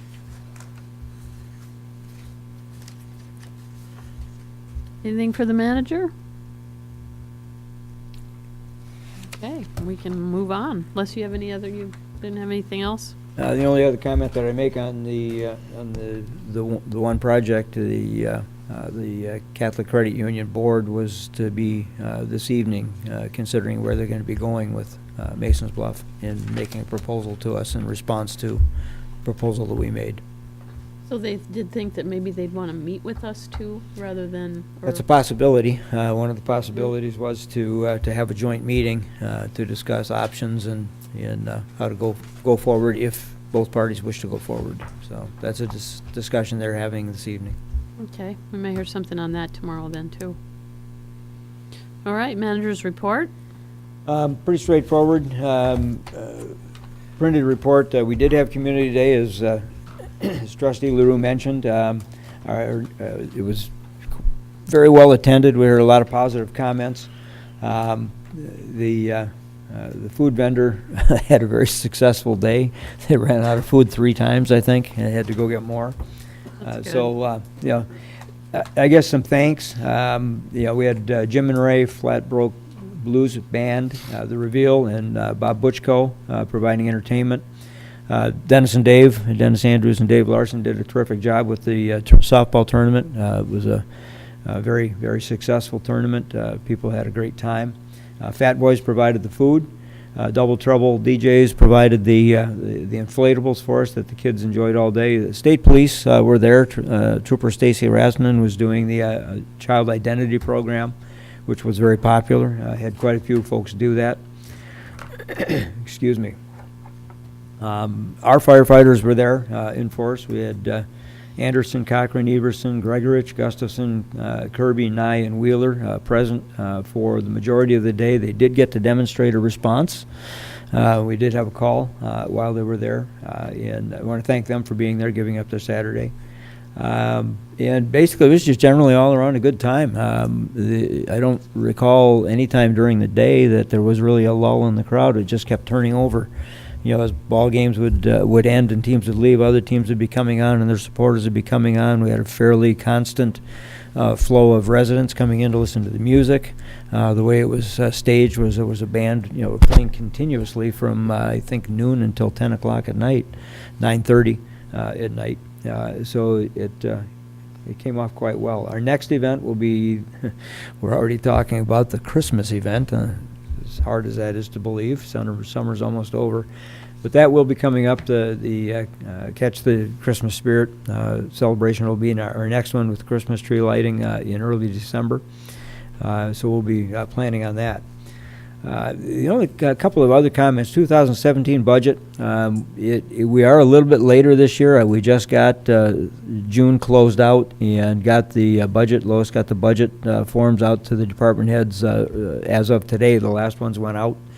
So I'm about to issue the budget memo, and I'm projecting based upon the time frames that we have, with having to have the public hearing at least 15 days before the adoption of the budget, and the budget adopted by December 31st, we may have to schedule 2 special meetings in December because they just don't line up right. They're very early in the month. The 3rd and the 13th, I think, are the meetings. So we may have to schedule a couple of meetings. I'll be bringing that to the board to see if you want to just go ahead and schedule them late, and if we finish up early, you can cancel those meetings.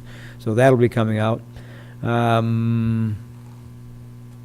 I already talked about the comment that Trustee Marks made about the resident contact. Certainly, anytime residents have any question, they can contact us at any time, either by email, by stopping into the office, telephone call. However, particularly those that are concerned about the upcoming ballots that might have escrow accounts on their homes, we can certainly tell them what their taxes are very easily. They don't have to come in. They can simply call and get that information. So certainly don't hesitate to check with us. The other thing we run into this time of the year is we're about, in the middle of September, we're about to start hunting seasons again, so we'll be dealing with the waterfowl issues along the Dead River Basin. We'll be potentially dealing with conflicts with trail users and small game hunters, bow hunters out on the properties. We do not regulate hunting or shooting in the township. It is regulated by the Michigan DNR. So check with the DNR to find out shooting hours, safety zones, things such as that. For those residents along the Dead River Basin that have concerns with the waterfowl hunters, again, the DNR is your contact. That property is generally controlled by the Board of Light and Power. I believe that there is going to be a fair amount of construction going on at the Board of Light and Power facility during this fall, and that may have a disruptive effect on the hunting, let me put it that way. Not sure what's going to happen there. And that was all that I had. Any questions? Pete? Just want to follow up on Randy on community days. I think a little special shout out to Fat Boys there, because when I contacted them, I really wanted them to take care of it. And Connie over there, she just grabbed it. We discussed how to do it, what to do, and the menu and that, and she just went after it. She did a great job. Like Randy said, we ran out of food a couple different times, but they went and come up with hamburgers, brats, and pizza, and then they had nacho cheese and that just to fill in. So I wanted to thank her, because I'm kind of happy because there was two stores, two businesses there, the Fat Boys, and then Easy Stops with this construction in front, and that's one of the reasons I really wanted her to do it, but she had to do it. But she did a great job, so I thank you very much, Connie, and that's it. Anything else for the manager? Yes, Ernie. Talking about Catch a Vision, that one of the individuals in the Kiwanis group up in Pioneer Kiwanis group up in Ishmael played on the senior group, and they were playing the Marquette, and all of a sudden they got called because they were at 4.5 innings or 5 innings, and they were not too appreciative of that. They felt that they should be able to finish the game in that too. So We're talking about that. Yep. I figured I better pass that on, because once they found out it was part of Marquette Township, I heard about it real quick in that too. So, but Games ran a little long, so they planned about I an told them hour I in between there. So. wasn't involved with it at all. That didn't stop them. I'm glad they made the comment, really. Anything else for the manager? Okay. Public comment? Anybody else want to throw something at us? No? Okay. Anything else from the board? Pretty quiet. Uh-oh, down here. Randy? I just have a few items. I'll echo that comment that Ernie said about the old timers. I think if we're going to do that, we're going to have to schedule them with a 2-hour block there. And I think it went well. It was the first year. We had a lot of teams and a few games ran over, and unfortunately it snowballed, but we're going to try to address that next year. I talked to Manager Gerard, and per his contract, I will be issuing evaluations for him probably the end of this month, and it will be due in October or end of September. So I will be doing that at probably the last week in August to be due the last day in September. And other than that, Northern starts next week, so be careful. The traffic is going to be immensely increased, and especially the first few days in the Walmart area.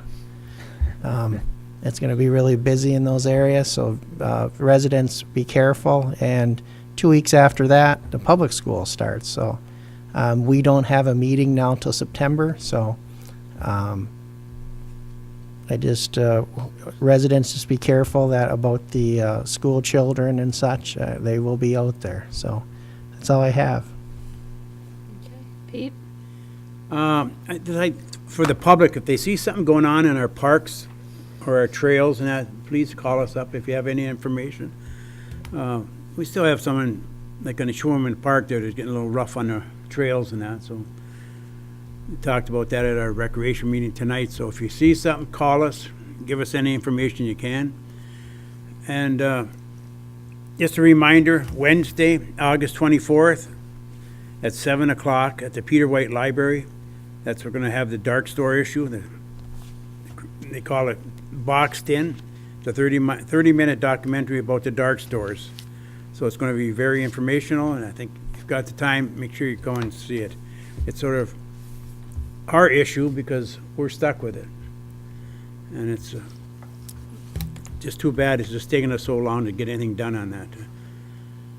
So, that's it. Anything else, Ernie? I apologize. I attended a meeting last week on Thursday, has to do with finances in the state and the working between the communities and the state and that. I had a lot of notes on it, but the biggest thing that came out of it is that, as Manager Gerard said, what we're getting back from the state has been going down every year, and we're the worst in the United States as to getting refunds from the state and that. And the comment was given is that they feel they're more important than the local governments, so they're not interested in talking to local governments and giving them any kind of financial support in that. I brought up a couple questions, concerns I had, and really got no answer. Our representative was there, and no answer from anybody, and that concerning revenue sharing and that. I told him I'm very passionate in the way the dark stores were handled, and that what we lost in that, and got kind of quiet in there. And that one individual from Baraga area spoke up about the amount of state land within their county. It's a tremendous amount. I'm just kind of paraphrasing. I think something like 15 to 20% was taxable land. It's that bad up there. And I'm hoping that figure's right, but it was a tremendous amount of state land up in that area and that. So he was concerned with that, and the PELT money, trying to get that, so they get more money on that. And the biggest thing is coming through is showing how the decrease in revenue to local governments over the last 15 to 20 years and that has gone down to the point where Michigan was the last, way down. We were below the line. Everyone else was above the line and that. So it was interesting. I'll have that at the next meeting. I apologize. I forgot to pick it up on that. One of the things that the state did was decrease funding for Per Michigan. And I was very skeptical, being on the Convention Visitors Bureau board at the time when they were deciding that. And after just a few years, for every dollar the state put in, the state recouped $6. And the more they increased the funding for Per Michigan, the more contributions we had from visitors, and they cut it again. It's like, this is a no-brainer. You put $1 in and you get $6 back, and now you're cutting it. You know, I don't know. So it probably goes along the same mentality. They don't see what we're producing at this level. That's true. And no comment from our representative on any part of it, just sat there. Mm-hmm. Well, cities are more important to some people. Anything else? Any motions or? Motion to adjourn. Motion and support. All in favor? Aye. Opposed? We are adjourned.